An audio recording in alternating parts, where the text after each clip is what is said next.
मोदी कर रहे हैं 2047 की तैयारी। ये मैं इसलिए कह रहा हूं, विरोधी 24 की तैयारी में लगे कि मोदी को रोक दें, मोदी को हरा दें। प्रधानमंत्री भी 24 की तैयारी कर रहे हैं पहले से, लेकिन अभी वो 47 की तैयारी भी कर रहे हैं। 2047 अगली तस्वीर दिखाइए, तैयारी की तस्वीर, ये देख रहे हैं आप। प्रधानमंत्री नरेंद्र मोदी ने सारे मंत्रियों को बुला लिया। 2047 पर बात कर रहे हैं पीएम मोदी, 24 पर भी कर रहे हैं, लेकिन नजर 47 पर है। आखिर पीएम मोदी 47 में क्या करेंगे, 47 के लिए क्या प्लानिंग की, अगली तस्वीर दिखाइए। ये देख रहे हैं सारे मंत्री बैठे, नितिन गडकरी, राजनाथ सिंह, पीएम मोदी खुद देख रहे थे। जो प्रेजेंटेशन दिया जा रहा था उन्हें तैयारी का, वो देख रहे थे, सचिव दे रहे थे प्रेजेंटेशन। जरा देखिए पीएम मोदी आखिर क्या करने वाले हैं 47 में, क्या उनके जहन में चल रहा है 2047 को लेकर, सुनिए।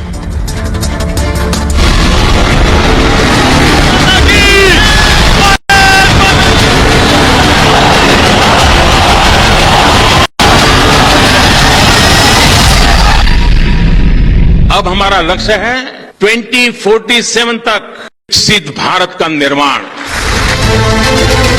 प्रधानमंत्री मोदी विरोधियों से हमेशा 2 कदम आगे रहते हैं और 4 कदम आगे की सोचते हैं। विरोधी जहां 2024 को लेकर अपनी रणनीति तय नहीं कर पाए हैं, तो प्रधानमंत्री मोदी ने 2047 की तैयारी शुरू कर दी है। पीएम मोदी ने अचानक सभी मंत्रियों को प्रगति मैदान के कन्वेंशन सेंटर में बुलाया। कई घंटों तक बैठक हुई और इस बैठक में मोदी ने 2047 तक के प्लान का खाका खींच दिया। एक तरफ 2024 में विपक्ष को घेरने के लिए मोदी चक्रव्यूह तैयार कर रहे हैं, तो दूसरी तरफ आजादी के 100 साल बाद देश कैसा होगा, इसका खाका भी मोदी के दिमाग में तैयार है। आज भारत बड़े लक्ष्य तय कर रहा है।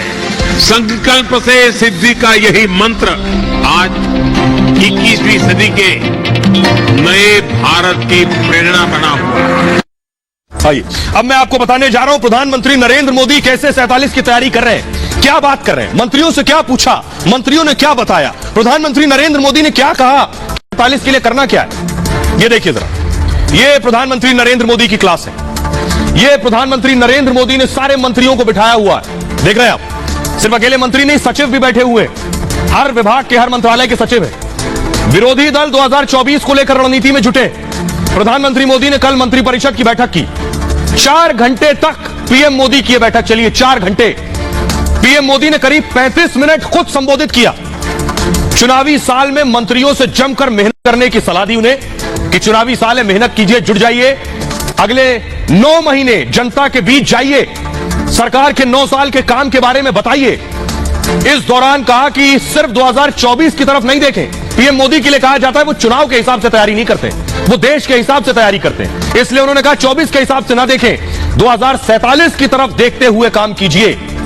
अगले 25 साल में यानी 2047 तक बहुत कुछ बदल जाएगा। शिक्षित लोगों की एक नई फौज तैयार हो जाएगी देश में। भारत हर क्षेत्र में नई तकनीक से लैस होगा।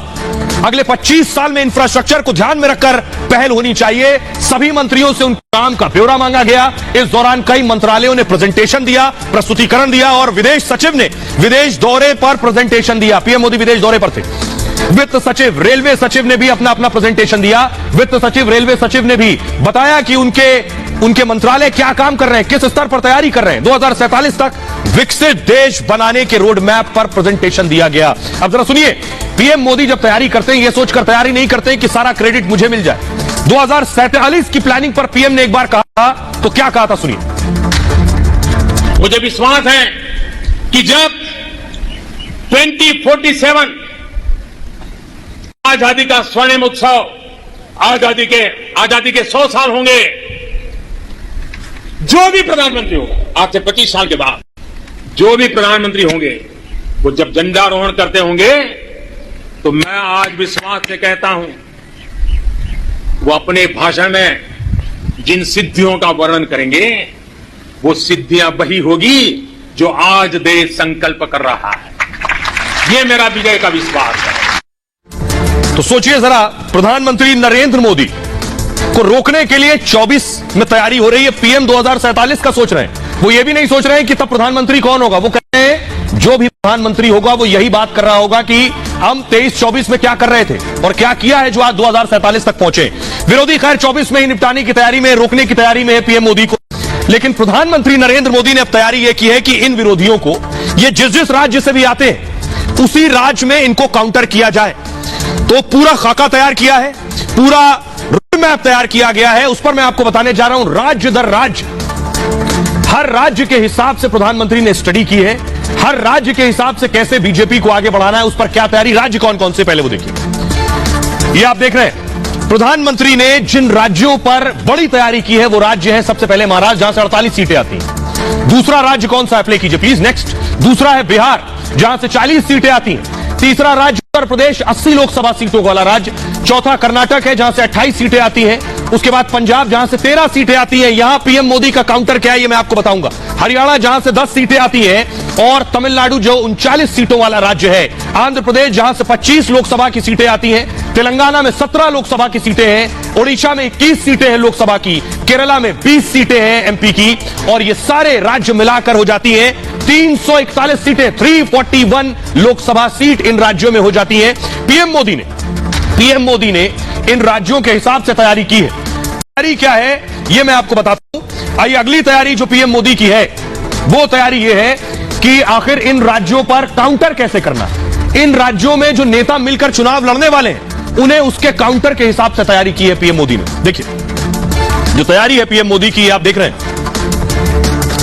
इधर पंजाब में क्या कांग्रेस और केजरीवाल मिलकर चुनाव लड़ेंगे, और अगर ऐसा है तो पीएम मोदी की तैयारी क्या है। पीएम मोदी की तैयारी है एसएडी को अपने साथ मिला ले, और जैसे ही मिलाएंगे तो बड़ा भारी हो जाएगा। देख रहे हैं वजन कितना बढ़ गया है, ये मैं आंकड़ों में भी बताने जा रहा हूं आपको। बीजेपी अकाली गठबंधन टूटने से विधानसभा चुनाव में हार हुई, क्योंकि यह गठबंधन टूट गया था। लोकसभा उपचुनाव में भी हार का सामना करना पड़ा।